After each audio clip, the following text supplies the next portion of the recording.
All right, so here I am, the Gwadzilla Podcast, in the park behind the Georgetown Library with Chip Landis, a current DC bicycle messenger. So in this oral history project, I usually like to start by asking the person I'm interviewing when and how long they were a messenger for, just to give people an idea and maybe to give people some street cred. So when did you start as a messenger? So I came back to America after traveling abroad for almost 2 decades on March 5th, 2005. And I'd made some bad investments and I partied all my other money away. And I was dead fucking broke and I needed to get a job immediately. So within 2 weeks, I found a job as a messenger. March 18th was my first day at Lasership. I had like $400 in my pocket. I couldn't cover rent. I had to get to work immediately. I didn't have time to like bother looking around for another teaching job or anything. I had to get cash flow immediately. And I was staying with a friend's father. All my friends that I had been in touch with had skipped town, moved on to other places in America to pursue their lives. And I stayed with a friend's father, and his wife, my friend's mother, gave me the Washington Post one morning. I looked up in the wanted ads, imagine that, and Lasership was in desperate need of 3 bike messengers. So I went down and applied on like a Thursday, and started work the next day, and what had happened was I think Kadir had just been fired, Joe Wildermuth had just been fired. So this is 2005, and been a messenger ever since. Yeah, and those 2 names were long-term messengers. And so, yeah, 2005. So, here it is, 2026. And 2005 itself, the messenger industry was much larger than it is now. People would say it had started its decline, but Yeah, I was just saying this. So I come back to America after all these years abroad, and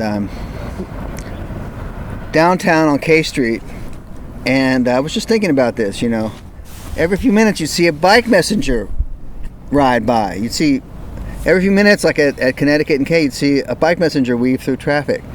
And I thought, man, maybe I should give that a try, But I distinctly remember seeing Matt from Real Courier, weaving into traffic. And back then, back then the scene was still pretty big, there were a whole lot of people working at Lasership back then. It was like either Lasership or Wex or Quick, but Mark was working at Lasership, Moon was working at Lasership, Timmy was working at Lasership, Batman was there, Campfire was in the alley, Lowrider was working there. I mean, it was a big booming scene. And and 2005 is interesting. It's my rookie year at Lasership. And they've already started to lose a lot of business to because of emails. Messengers are already complaining about that, how there's a little less work each year. But at that point, none of the filings that we do had gone online yet. So what I remember distinctly is, I remember talking to Matt at Real Courier, and he was covering. He had a big account where he covered filings to the FERC. And he said, he did so many filings at the FERC, at AAA First Street Northeast, that he felt like he lived there some days, And I remember making money on one of my first double deadline round trip rushes with my dispatcher Wink back then, and going out to the FERC, getting stamped copies of these huge cases of paperwork and taking them back to the law firm. And I was a rookie. Everything was happening so fast. I couldn't really take in all the information. But about a year later, there were no more FERC filings to do. All those filings had gone online, and little by that's when the work started really dramatically decrease. That was when let's see, 2005. I'm at Lasership's at 1522 K Street. By 2010. The fleet has decreased so much that we get a much smaller office on 11th Street, and then the fleet continues to decrease, the volume, and then we just don't have an office at all downtown, working out of, the suburbs somewhere, and everything's done all communications are done over smartphones, you know. So, and you don't see their dispatchers anymore in person. They're in an office. It's way off site, and it's more alienating. But big technological changes. Yeah. And we did it in about an hour. Yeah, it's interesting. You know, you started off with going through a list of names, and even when you mentioned the dispatcher, like some of those names are messenger legends. Yeah.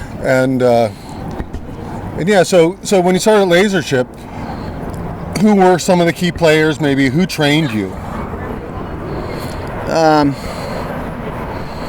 So I back then there was this guy named Pete Addix who was introduced to me as being one of Laser's best messengers, and he had just gone into dispatch, and then he later moved to the Baltimore office, and then moved on from there, went on to another life.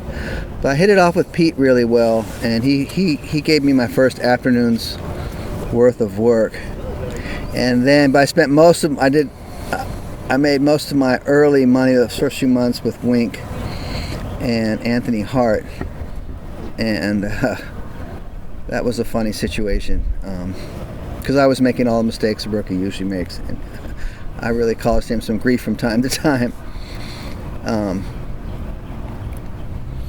So I mean, so the city's funny. Like a lot of people, like, you know, it is fairly easy once you understand it, but until you know the basics, and you know, you and I are of an analog era.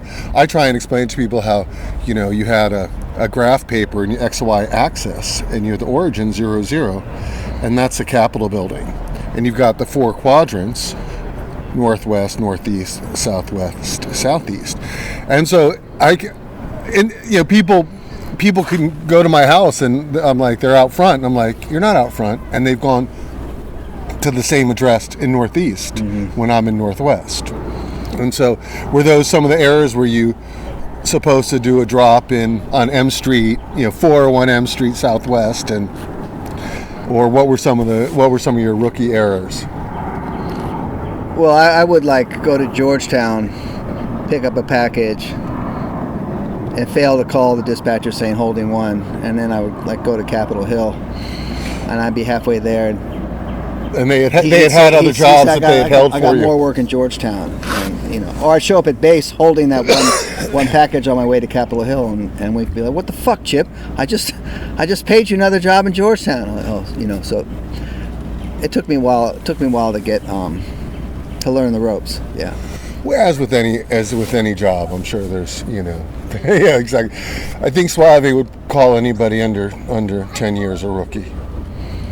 Yeah, I really got the rookie treatment because we still had, you know, we had a really big fleet. There were always people hanging out in the Laser Alley, and you know, I just switched careers from being a teacher to being a bike messenger, and I didn't have any of the cool bike gear or anything, so I just wore these button-down shirts and these khaki pants and stuff. And I remember, I'll never forget Bruce riding in the alley to let everyone know that there was an alley cat coming up, and he took one look at me and goes, "You look like a rookie," you know. And but I got really lucky at Lasership. I really had a smooth first 2 years there. Shortly after Pete left, Kelly Pickering became one of our dispatchers. She actually became the head dispatcher, and I really clicked well with Kelly, and she was extremely competent at her job. You know, she really knew how to hook you up with work. I'll never forget like being at like 1875 I Street, you know, and she paged me a job. I'd be on like the 5th floor. The next door, she paged me for 1875 I Street on the 3rd floor. You know, she could really hook you up with work. And she was the only dispatcher I know who ever like worked me so hard one day she pitied me and gave me a tip. She left me $20 at the liquor store that was in front of Lasership, you know, as a reward for putting up with all the work she was hitting me with that day. But it was commission, so you made more money anyway. Yeah. And so, but I remember I said, "Oh my God, we were working Chip's butt off today," and you still work as a messenger? Is it still commission? Yeah. And I was reading Death of a Salesman recently. Okay. And you know that starts off Willie Loman has just been taken off salary and he's working on pure commission. His life has started to fall apart. He doesn't have the steady money he used to. I'm like, fuck, we've always been Willie Lomans. We've been nothing but pure commission. Never had a guarantee. You know? Well, and I think I think it's interesting because, I think that the messenger industry, that's one of the interesting choices, is that it's really not that lucrative. No. And the world has had inflation, and the messengers who made top money, like the top money as a messenger, stayed the top money as a messenger, even though the world became more expensive. There was the opportunity for the messenger to make more money, even though all their articles of clothing were more expensive. They had to have a smartphone. It was still shooting for $100 a day. Hold on, 1985 people were trying to make $100. 2025 they're still trying to make but $100 a day isn't enough. And I know, because I walk dogs and I'm trying to make $100 a day. And I just think, unfortunately, I can live on $100 a day in Washington D.C. Yeah, I've done it for years, man. I can live within my means for $100 a day in Washington D.C. Yeah, I can't own a house or a car. I got to rent a little attic room, from a friend who's sort of looking out for me. I got to be connected into a fellowship of people, who've got my back,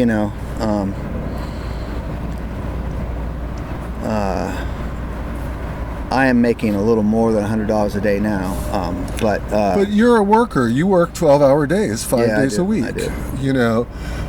I clock in at 8 and I stay till 7, and quite often the way things have been going recently is I've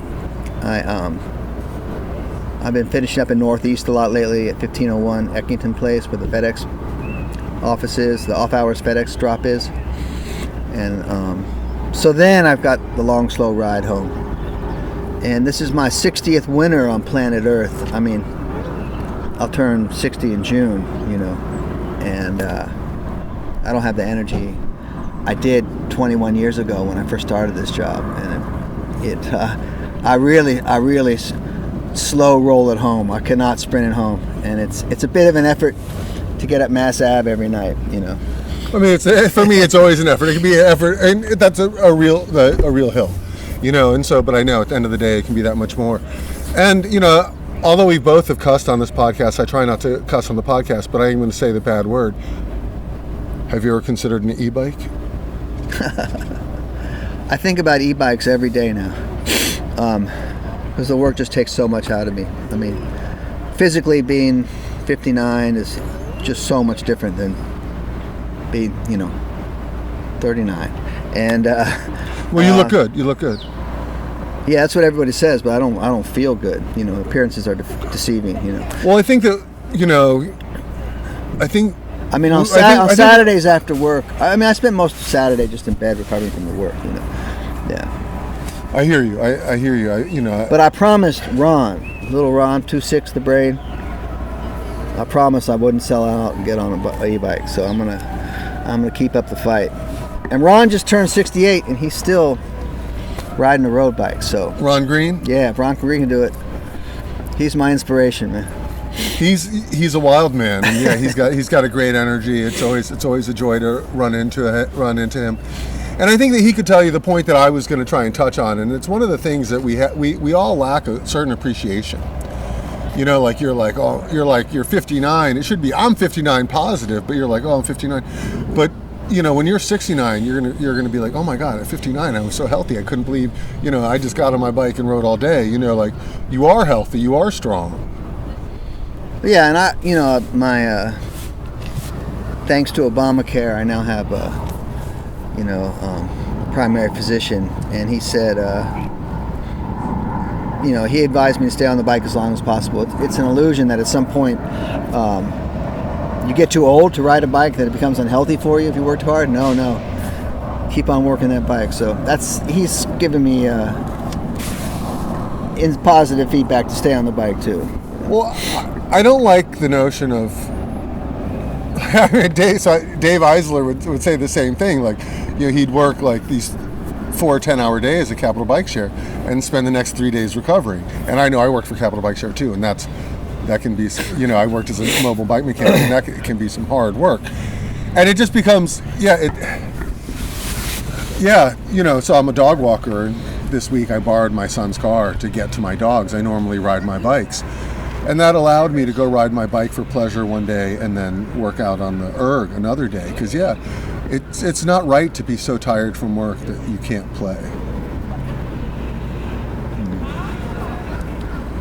So, you're working for, is it Washington Express? Yeah. Washington Express.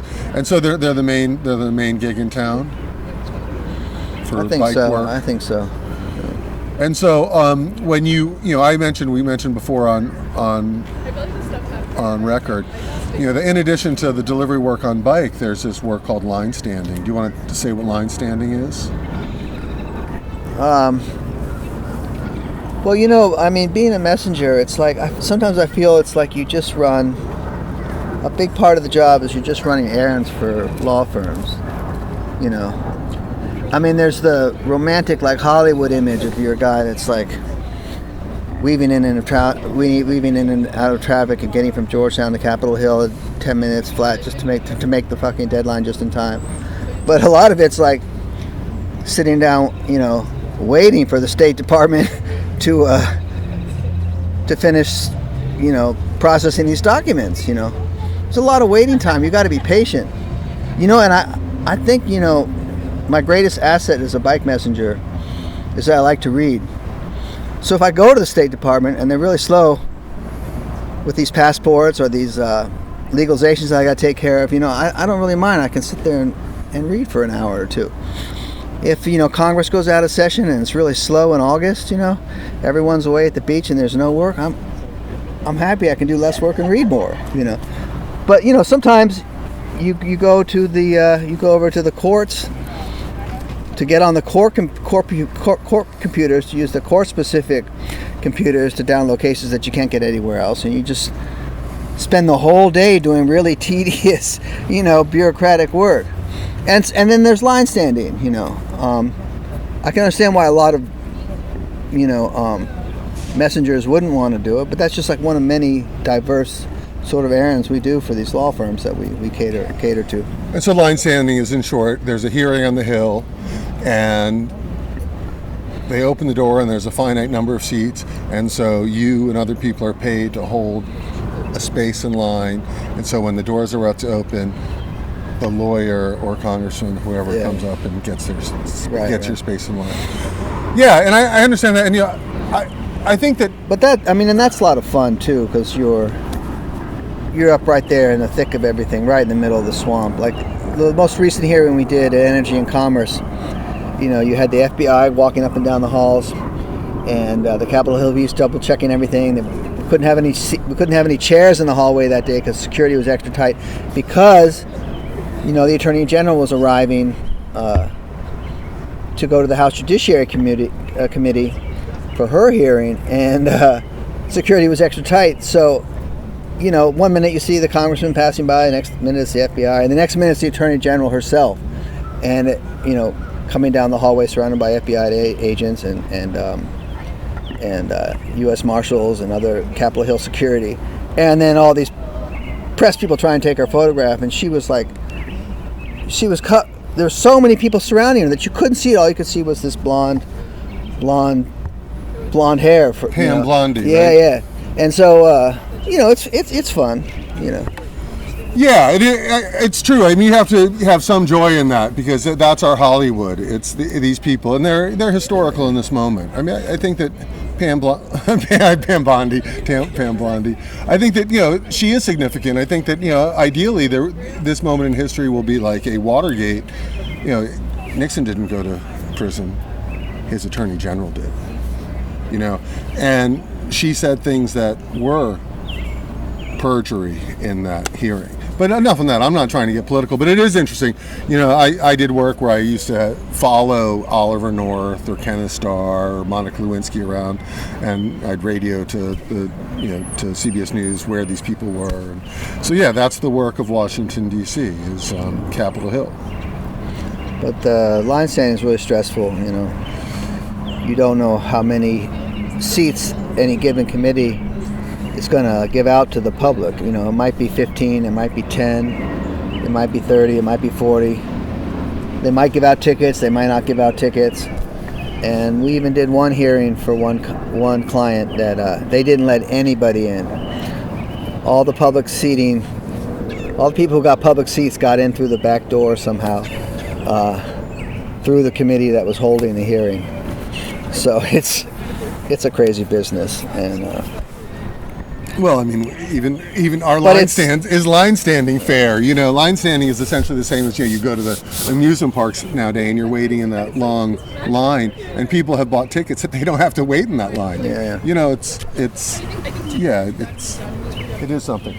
All right, so in your how many years did you say that you think you've worked? You know, so 2000, so over 20 years. Well, come next. This coming March 18th, you know, it'll be 21 years solid. So I've been a messenger for over 2 decades now.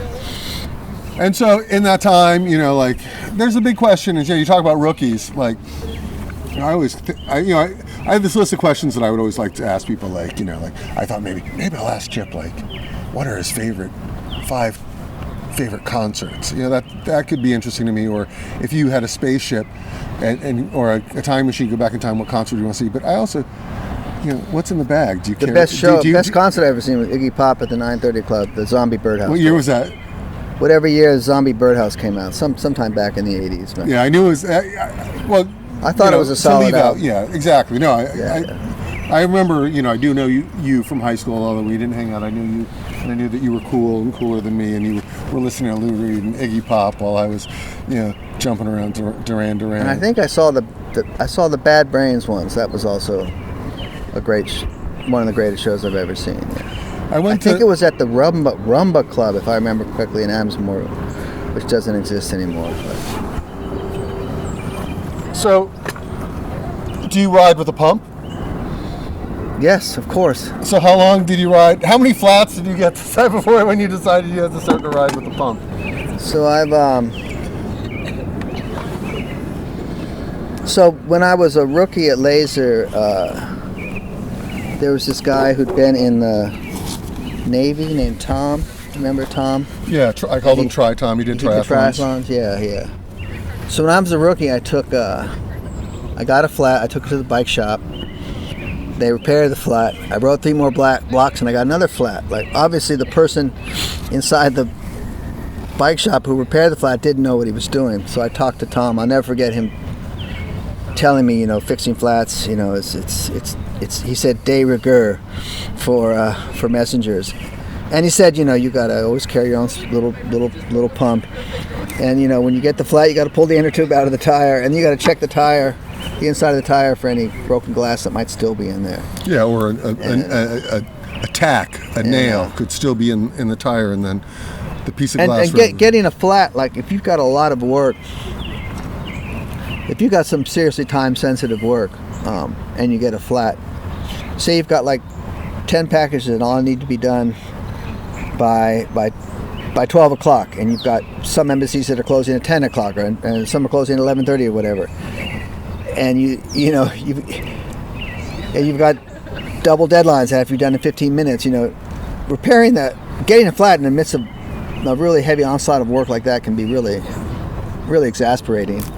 You know, and do you think? Yeah, sometimes you know, Wex double deadline rushes have to be done in 15 minutes. You know, once in like a decade of messenger work, you'll get the double rush, get on your bike, and the thing will go flat. You know, so then I would ride the rim. If it were a short run, I'd just ride the rim. And but I mean, over the years, I've gotten pretty proficient at fixing flats. But I had one like last winter, I remember.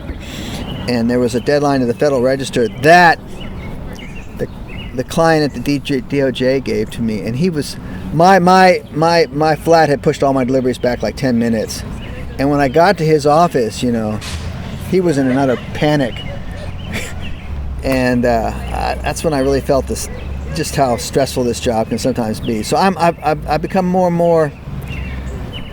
Flats are, the older I get, I pay more and more attention to them. Like I write them down in my diary now. So January and February are traditionally the two busiest months of the year. This year was no different. And I got 3 flats in January and February, but I went all summer. Last summer I went all summer without a single fucking flat. Yeah. Do you think? I've always thought that flats are caused by karma. No, I'm just kidding. But flats are mystical, and the flat that I always like is, let's say, so I went mountain biking with both my sons on Thanksgiving this year past, and we get back to the car, and I look, and it wasn't completely flat, but my older son, I was like, oh, your front's going flat, and it went completely flat. It would have been unrideable in a few moments. And I love when the bicycle says, I can get you home, or I can get you back to the car. So there is there is something like kind of like spiritual about it, But yeah, do I deserve to get a flat and have to fix it in the rain? I mean, that's always the worst. Yeah, I had some. So I remember my rookie year at Lasership. Foe rode his. Foe was working for Lasership when I was a rookie too, and I remember him riding into the alley, and cause I was like, God damn, I got a second flat in one day, and these other bikers were like saying, was it a slow leak or a blowout? And I was like, wow, they're different kinds of. And it was really overwhelming, because I hadn't ridden a bike for a long time, and I've been a teacher in a classroom all those years. And is it true that you rode your bicycle across the United States? No, I'm not. I would never do that. Okay, I'll have to I don't ride for fun, man. I just ride for money. Well, I know that, but there was. And the last thing I fucking want to do on the weekend really is get on my fucking bike and ride somewhere. Did you ever run the San? I won't do an alley cat. Did you run the San Francisco Marathon? I did an ultra when I was living out in California after I graduated from college. I did 2 marathons in one day. Yeah. Okay. I thought that. So I have a friend, John Garish. The last few miles, I confess, I was so sore. I did some walking. Yeah. I mean, it's not. I used to race mountain bikes, and I was passing this guy on this climb, and he was riding, and I was walking. And he said, I thought it was a mountain bike race. And I said, it is. Yeah. It's like, why would could I pedal? Yes. But could I move faster by walking and exert less energy? So I'm with you now. I'm a bit of a snob about let's say marathon times. And especially you have these events where it's so competitive to get into. And when people get into the 4.5, 5 hour range, you're just like, you could have just taken an Uber, 26.2 miles from home and walked home, and because there is more walking that some walking is okay, but the people who go out and walk a mile, run a mile, and they've just completed a distance, it's not really the same. It's the distance, but it's not.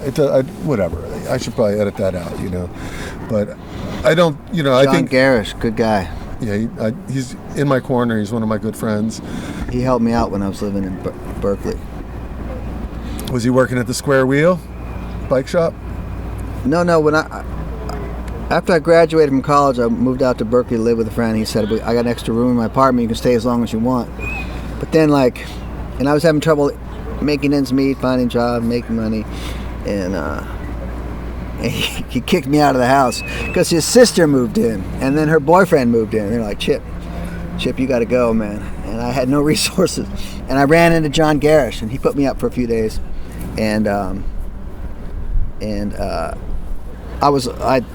what I had done is I'd bought a one-way ticket to Taiwan on a 5-year multiple re-entry visa, and I So that was the beginning of it all, and you're. But that was there was like a critical like 3 or 4 days where he put me up in his place, where I would have been homeless, and I couldn't believe how like heartless my friend was. Just like, you're right, Chip, you got to get out of here now. It was, So have you spoken to that person? Have you revisited it? Maybe there was more to it than that.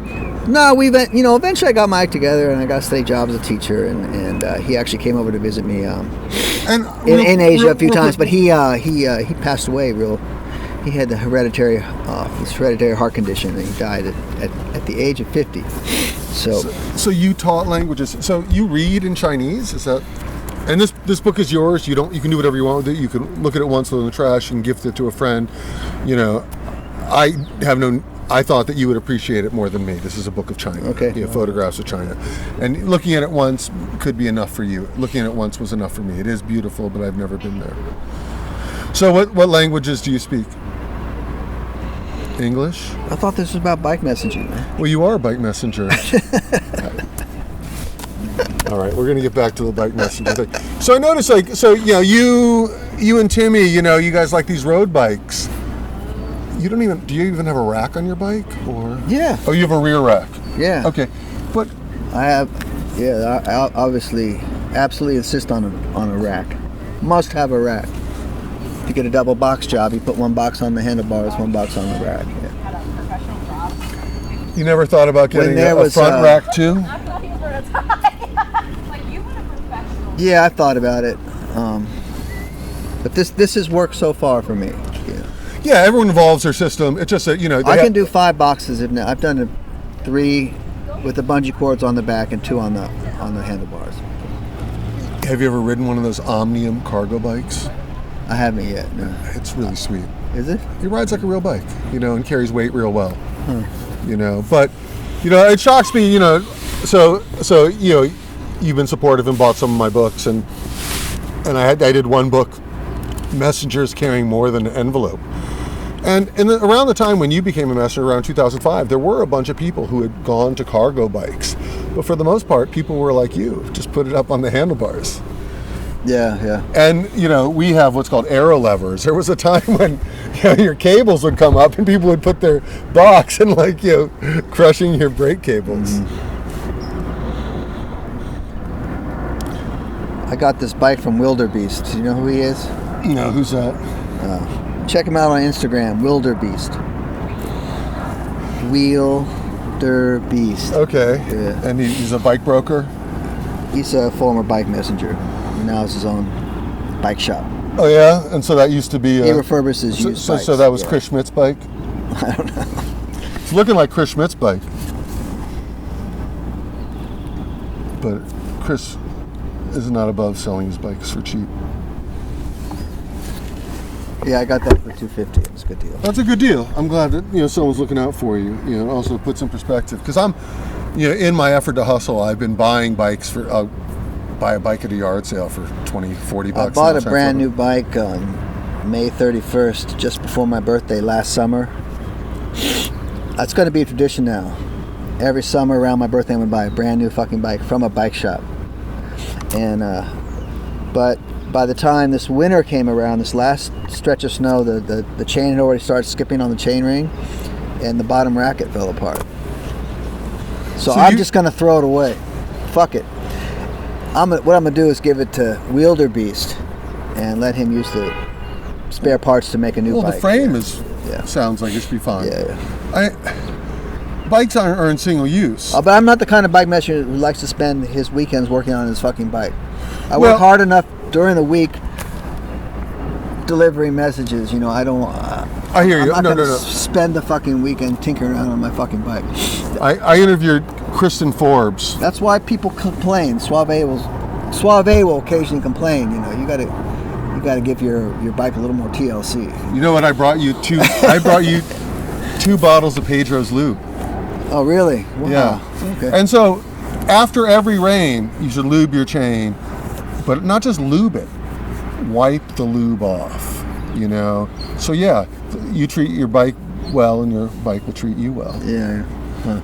But and so I don't know. How are you feeling? Do you want to get a coffee and then ride over to my house, and we could We could ride back. If nothing else, I ride back to Glover Park with you. Sure. We can get, there's a Starbucks around the corner. All right, why don't we walk and talk? We'll turn this off for now.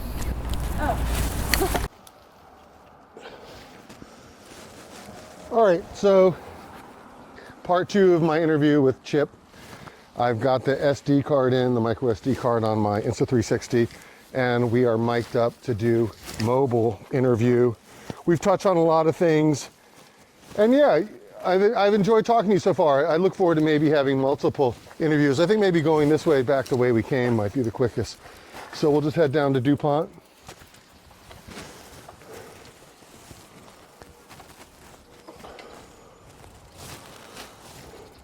So you know what makes life bearable for me in America? What's that? The bike. Yep. You know what the ultimate mood stabilizer is for me? The bike. You know why I'm not on antidepressants? Because I can still ride a fucking bike. So, earlier we were speaking about various messengers, and we had talked about... You know what made high school such a gloriously fun time? Women. Soccer. All right, I mentioned before that I went to high school with Chip, and Chip was the sweeper back of a all-state soccer legacy, and as a senior, you were an all-state soccer player, correct? Yeah. That's awesome. I was also a soccer player, but not as good as you. But you know what I also really loved? Swimming on the swim team. That sounds very Little Falls of you. I just think exercise is absolutely essential to keeping good mental health. And I don't really have to worry about exercising because I'm a messenger, But every time I hear someone's depressed, I ask them about, I'm curious about what they're exercising. For me, the worst thing you can do is sit at home in your house and think about world events too much, That's the great thing about being a messenger. You wake up in the morning, get on the bike, go downtown and hustle, and just forget about all your problems as well as the world's problems. And then you're so fucking exhausted when you get home at the end of the day that you sleep a deep athletic sleep, It's a great life, And so your name is Chip, and Chip is already a bit of a nickname. And when you listed through all those different messengers, almost every one was a nickname. And but so you didn't really need a nickname, but your nickname might be your catchphrase, LTD. My first name was. But no, LTD, living the dream. That's how a lot of guys, when your name comes up, people will be like, "Oh, Chip, LTD." But I got that from Rico. Rico the Magician? Yeah, I used to run him at the post office every night around 6:30, and he'd be LTDOG, and it just I picked it up from him. And yeah, so if you were to have a nickname, that would be your nickname. But my first nickname at Lasership was Mike Doug. Campfire took one look at me and said, "You look like," he said, "You're the only guy I know who rides around town in a button-down shirt and pants. You're, I think I'll call you Smooth Shoes." And he said, no, that's not right. And he said, "You know what? You look like a young Michael Douglas.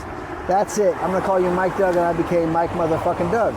Well, he called you Mike. I mean, it's funny because, yeah, you did so rock. So it was me, Campfire, Batman, the Lowrider, Snapshot, all kicking it in the alley together. And we had a little circle, the Bat, the Fire, and the MNMFD. So, but it's not that you look like a young Michael Douglas. You look like Michael Douglas from the film Falling Down. Exactly, and that's Curtis's nickname for me, Falling Down. Now, the funny thing about that, for a long time, Timmy, whenever Timmy saw me on the street, he would say, "Falling Down." And so, yeah, there was a time,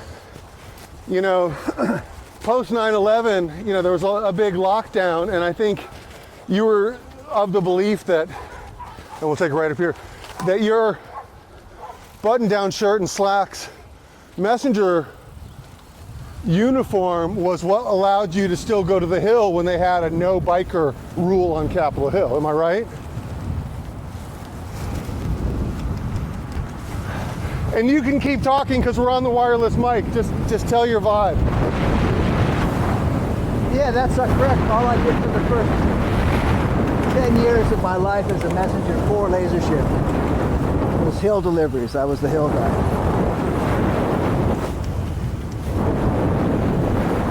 On the hill, you have any run-ins, share a bathroom with Jesse Helms, or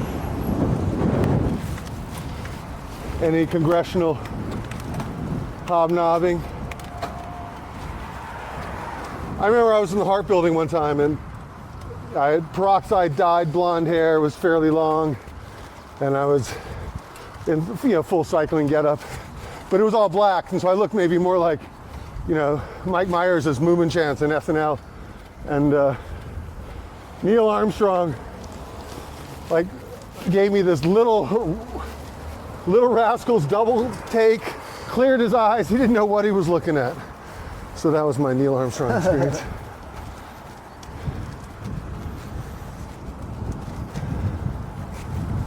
Yeah, I remember on the hill, I remember delivering I remember Congressman Charles Rangel was getting censured by the House, investigated by the House Committee on Standards of Ethical Conduct. And I knew about his legal problems long before they ever hit the headlines of the newspapers. And I remember finally delivering the bill for the legal expenses to his secretary. And she opens the envelope, she goes, "Well, what is this, the bill?" And then she screamed, it was so much money. She wasn't paying it.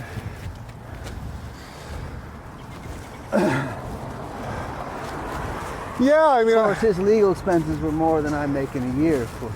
Yeah. So. Well, I think that, that's the thing is messenger work for a long time. The reason that messengers made as much money as they did was because lawyers were just billing the client. Keep talking.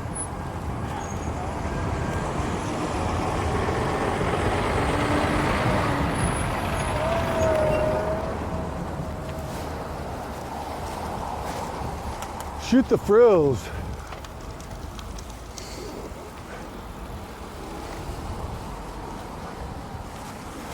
Yeah, these traffic circles, it's just awkward. I think that people need an education on the infrastructure and how to respect it. A lot of times I won't stay in this lane if I'm going further than this turn because a car will try and make this right turn in front of us, even if we're gonna stay straight. So we'll go right up here. You were saying earlier, while we were off camera that, as a messenger now, you do use the bike lanes. I've ridden with Timmy, and it's like he has an aversion to them. Like his tires don't go in the bike lane. I like them. I dance in and out of them. I use them when I feel like they'll make me most safe, and if they're not going to benefit me, I don't use them. If they're blocked, I just ignore it, just go about my way.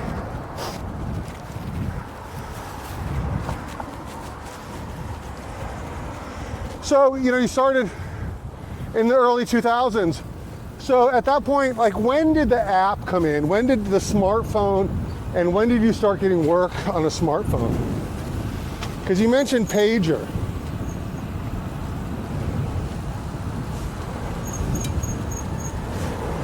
I can't remember the exact dates.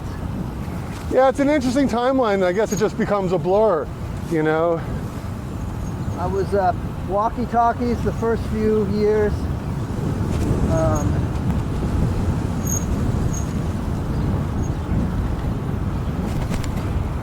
I think I started in 05, So around 2010, I think I was already using a cell phone with text messages.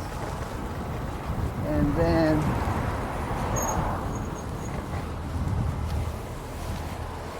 then by 2015, I was using a smartphone. Yeah, it boggles the mind, not for that job, but any job that requires someone to own a car and a cell phone, and the job doesn't pay enough for someone to make a purchase of a car or a cell phone. Right. Tax write-off, man. Well, so you do it. There's a way to beat the system, man. You've got to learn how to beat the system. Well, except so I got audited by the IRS for claiming deductions, and I might have been wild. I don't know if I claimed every, water dog I bought from a corner hot dog stand and tried to claim. You don't want to do your taxes yourself. Everybody says you need a professional to cover. I think that's true. I hear that story again and again and again. Someone tries to do the taxes themselves and they get stuff. Exactly. Like you're a fool if you represent yourself in a court of law. Yeah, I have someone else do my taxes now, even though I make no money, because for $200 they can, they know the tricks and I don't. But a lot of cases they would say like, well, you can't claim your bicycle if you ride your bicycle outside of work, even riding it to work. You can't use your phone if you use that phone outside of, it has to be a work phone, not a work and personal phone.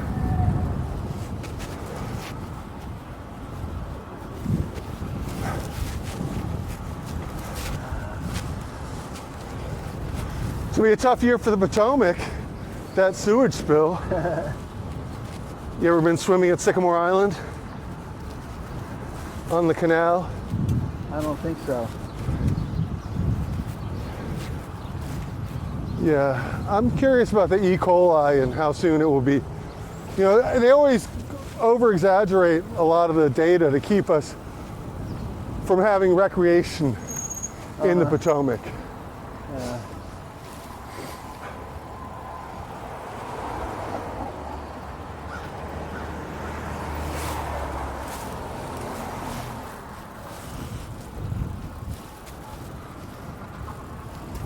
So do you have a window? Like, do you think you'll do this job so you can do it no more, or? It's funny, I was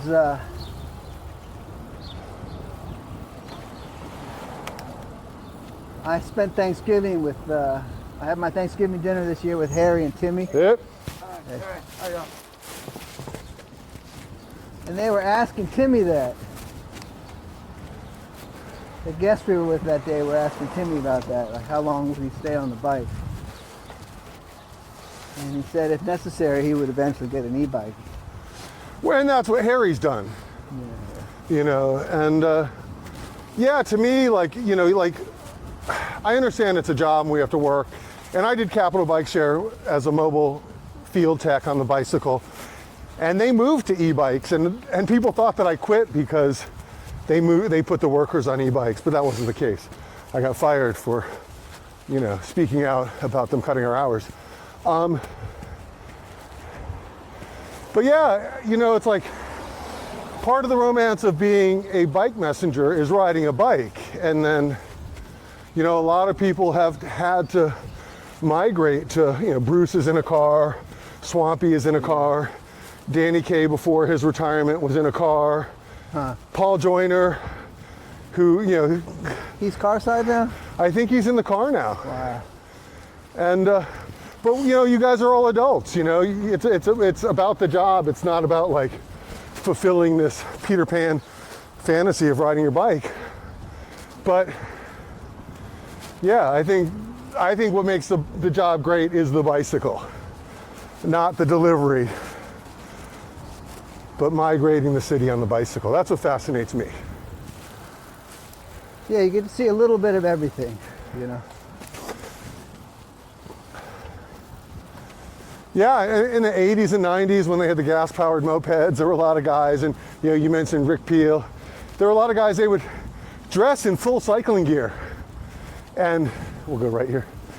And they would dress in full cycling gear and like roll in and out of the buildings and then get on their mopeds.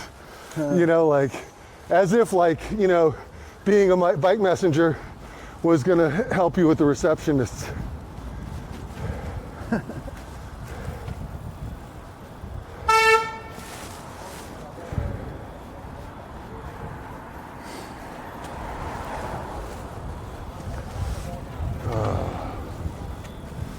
So do you think that, like, through the history of man, every adult our age has been worried about the state of the world?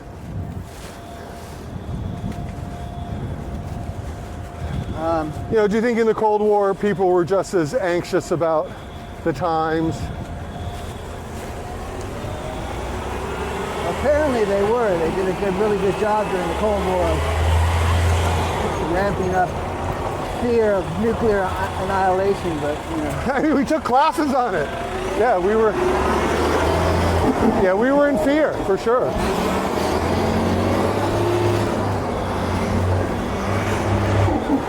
All right, here we are. It seems that ICE has toned down their DC presence and the scooters are back.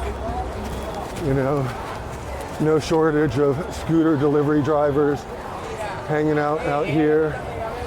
You know, when ICE had started its actions in DC, there was a moment where people on bike or non-scooter people were getting more work because a lot of the immigrant delivery people were in hiding. The CVS, nothing's taking its place. Want to take Columbia? We'll start heading across. Okay.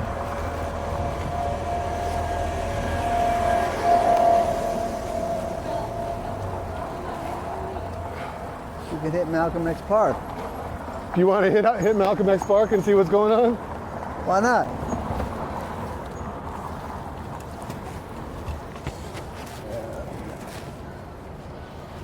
So yeah, that's, you know, it's a riddle, like, you know. So do you think you'll spend your final years? I mean, you lived in Southeast Asia. Do you think that, you know, you would go back to Southeast Asia because it's less expensive and maybe you could, you know, get more for your American dollar there? I don't know.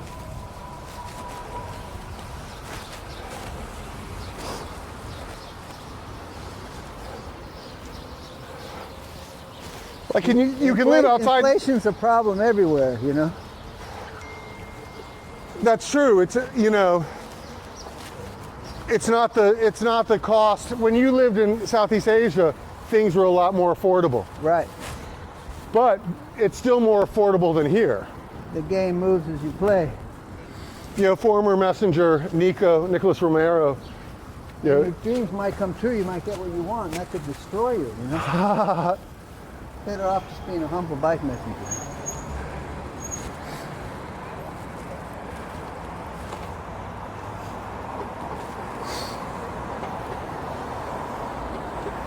But, yeah, I mean, I'm lucky to have no dreams so that my dreams will not be shattered. I'm trying to get to 60.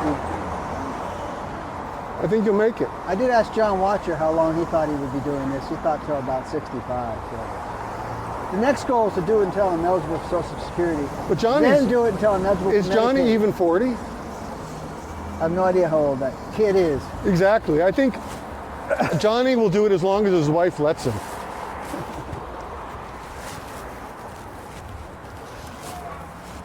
You know, I mean, I don't really understand. You know, I was married. Oh, you want to go 16th or? You want to go 18th? Yeah, I was going to go 18th, but we can go 16th. We can do that. All right.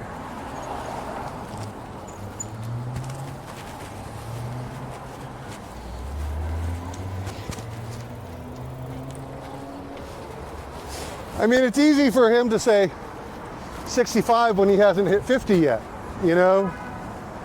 Yeah, yeah. So, you know, it was I sad worked to... at Laser for 16 and a half years. What's that?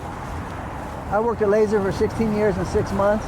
Okay. And when we first started out, we had like between 20 and 30 bike messengers. At the end of that 16 and a half years, I was the only guy left. Only bike messenger left. And I quit 18 months into the pandemic. Ron Green took over. Now they have no bike messengers. But that last year leading up to the pandemic was really tough, covering the whole city by myself on the bike. You know, there'd be a pick in Georgetown one minute, a pick in Southeast the next. You had to try to figure some way to get it all done, you know. And I was riding so hard.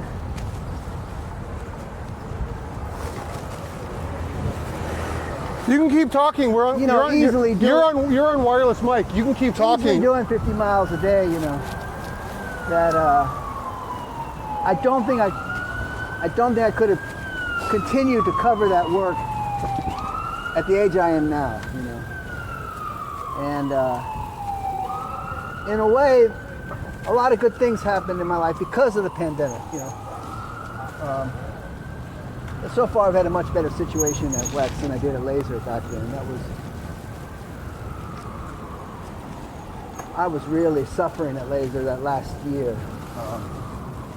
I had an absolutely brutal route from 4301 Connecticut Avenue to the State Department every morning, round trip. And I just don't think I could do it. I could do it now. That sounds like something Kevin Dillard used to do. Yeah, I ran to him regularly. But I had to pick at 4301 Connecticut every morning, go to the State Department, the DC Department of Authentication to 441 4th and China, and then get back to 4301 Connecticut by like 10 o'clock. Then fly back down to the city and cover the whole fucking city by myself. You know, go deep in the Southeast to pick up something, go to Saudi and back and shit like that. It was really, I actually started to get angry because of it. And on Friday the 13th, March 13th, 1 week before like we went into full lockdown in DC and the State Department closed and I lost like, I remember that Friday the 20th, the State Department shut down. There were no more deliveries at the State Department because of the pandemic. And that was where I was making $100 every morning. I knew I was fucked then at Laser. That I would no longer be able to make a living wage at Laser without that route. That's when I went over to Uber. That's when I did my first Uber delivery. But I remember that Friday the 13th before the pandemic, or in the middle of the pandemic, before we went into full lockdown, I remember losing my temper on the job, which is a really bad thing to do, and really getting into it with the security guard. Kelly Pickering, you know, the greatest dispatcher I had at Laser, said she lost, you know, more messengers because of security guards than any other reason, you know. More than alcohol or drug abuse. More than crack, PCP. Right. So, you know, Ron went over to Laser and he didn't last very long, you know. Covering the whole city by himself on a bike, you know. It was just... So, you know, doing the food delivery, I'm sure that you did an occasional The food was fun. It was a refreshing new, like, whole new scene, you know. Doing the restaurants instead of the law firms and, you know, the government agencies. I really had a lot of fun in the beginning. So, and I had a happy-go-lucky, magical mystery tour attitude about it. Like, I'll just go wherever the app takes me. I mean, one day I remember going north on every delivery and winding up in fucking College Park, you know, and actually getting lost, you know. No, I used to do that as well. Like, you know, oh wow, I'm at Tenley and I'm going from Tenley to Friendship Heights and back and forth, and in the neighborhoods. And you know, we were in lockdown, so the streets were wide open. We owned the city for a while, you know.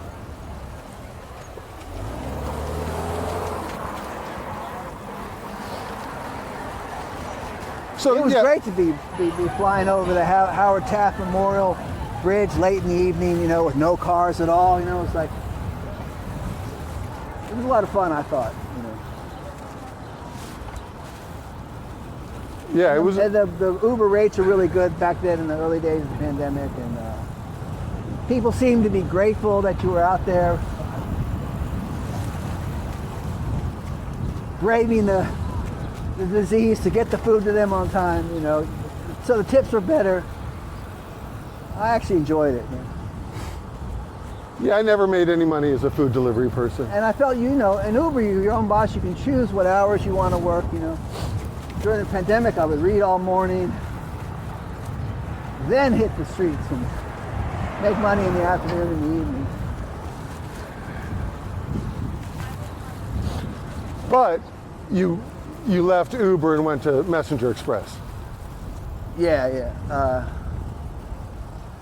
When we started to ease on out of the pandemic, a place opened up at Wex. You know. And I've been at Wex 5 years. It's been a wild ride. Yeah, I mean they're the they're the last soldier. So how'd you Nobody feel? call them a very well-oiled machine. They're much more professional than any other company I've worked for. So what do you think of that Washingtonian article where you were the cover story of the last DC bike messenger? Oh, I thought the reporter, Ron Cassie, did a great job. Yeah. I thought it was a little confusing because it kept going from tense, going from his flashbacks to his experiences. Like, I personally, you know what I thought? I thought that they would have been smart to have milked it and to done an interview with you and everybody else. You know, I thought that like there could have been a story about Johnny, a story about Biggs, a story about Sleazy G, and a story about you, all one month episode. I mean, that's how you sell papers. It's like, oh, you got every one of us to look at Washingtonian that 1 month. But if you had done multiple interviews, you would have had us for multiple months.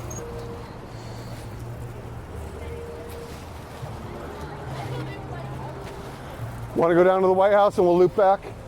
All right.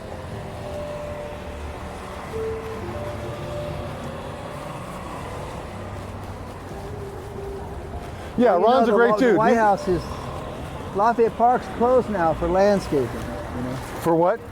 Trump's redoing the landscaping. What do you think is going to go in there? Do you think he's going to put a statue of himself there? I don't know, but it's all. They've got the riot fences up there. You can't get in. I know It's depressing. It was depressing before, anyways. You know, the So what? security's got so tight at Lafayette Park over the years. It's only open for a few hours, anyways. You know. Where did the sitting protesters go? The nuclear-free protesters. You know, they used to have that woman Constantine that was there, and now present day there's a different Yeah, I group. don't know where they are now.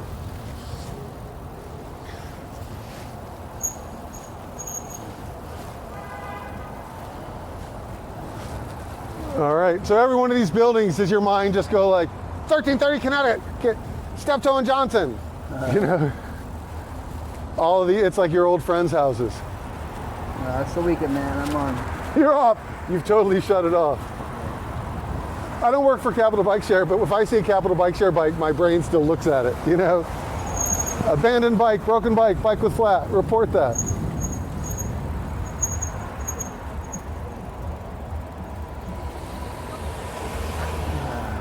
So yeah, you started as like a little bit older than most messengers, you know, because you had done your stint in Southeast Asia. Right. You were already mid-30s. And so you didn't necessarily have like I a was lot 39 when I started. 39, wow. So you didn't have like that, you know, to a lot of the messengers, this was their college, this was their growing years, this was their coming of age. Chris Brown used to hold court here at the Lucky Bar. Yeah. Campfire called him the Pink Panther. The Pink Panther, why do you call him the Pink Panther? He used to ride that pink bike with the rims. Yeah. I mean, this little park here, I'd see, you know, different people posting up here in between. I mean, it's interesting to, you know, like you said, there was a time when, you know, a messenger passed 17th and K every minute and a half. Yeah. I used to come out here, I worked at CBS News down there, and I would come down here, and I knew that standing here, I was going to be able to photo messengers with these buildings as a backdrop.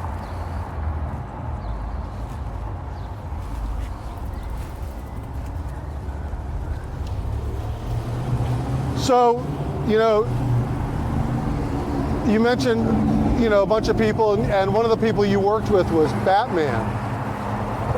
And how old was he when he retired? How old was Stuttering Mark when he retired? A lot of these guys did do it into their 60s.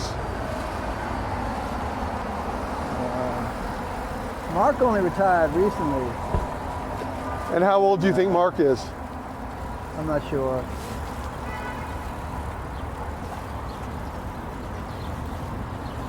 So who do you think is the longest running messenger, you know? I think it's Scrooge, right? Well, Scrooge, I mean, bicycle, you know, Scrooge is off the bike now. He's on the scooter. Then it would be Ron, I guess. Ron Green or Jeff, Painted Nails. Suave's probably in the mix, you know. Well, maybe Suave, yeah. But he's not a real messenger, right? Well, that's the gatekeeping. That's the big question. You know, like, yeah, you then have to like change the term to bicycle delivery. When he was working for Urban Stems, I would cut him the slack and I'd say, well, flowers are the message of love, so I guess you are still a bike messenger. Right. But yeah, exactly. No, he's still the mayor of DC. I mean, these are his streets. I had to sign a waiver to use them today. That's right. That's right. We all feel that there are streets, you know. I think he's just the one who's more vocal about it.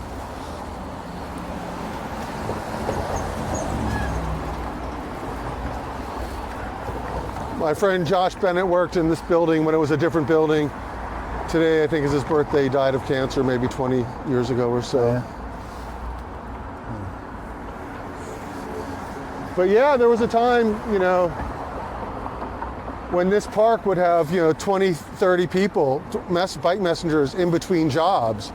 And it wasn't just Farragut, but also DuPont and then Franklin. There used to be a Wendy's here, and that was like Still here when I rookie year. Yeah, Wendy's, yeah. And then Borders Books was a hangout too.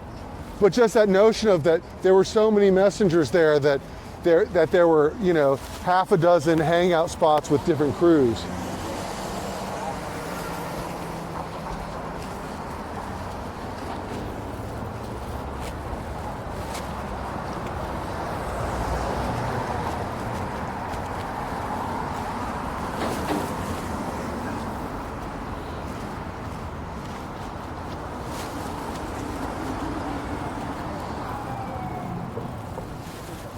So I don't know if this is like a city-funded delivery.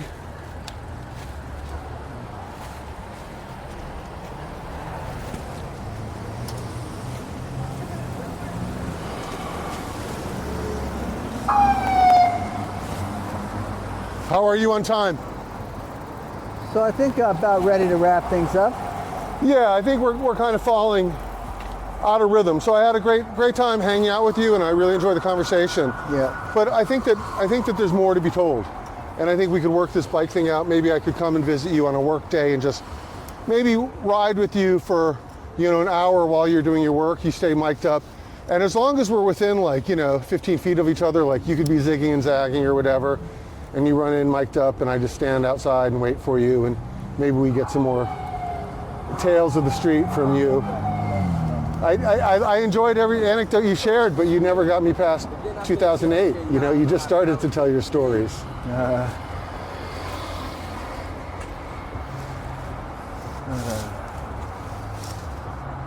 All right, should I give you back this mic? I'll take the mic back. All right. Good man, Charlie Brown.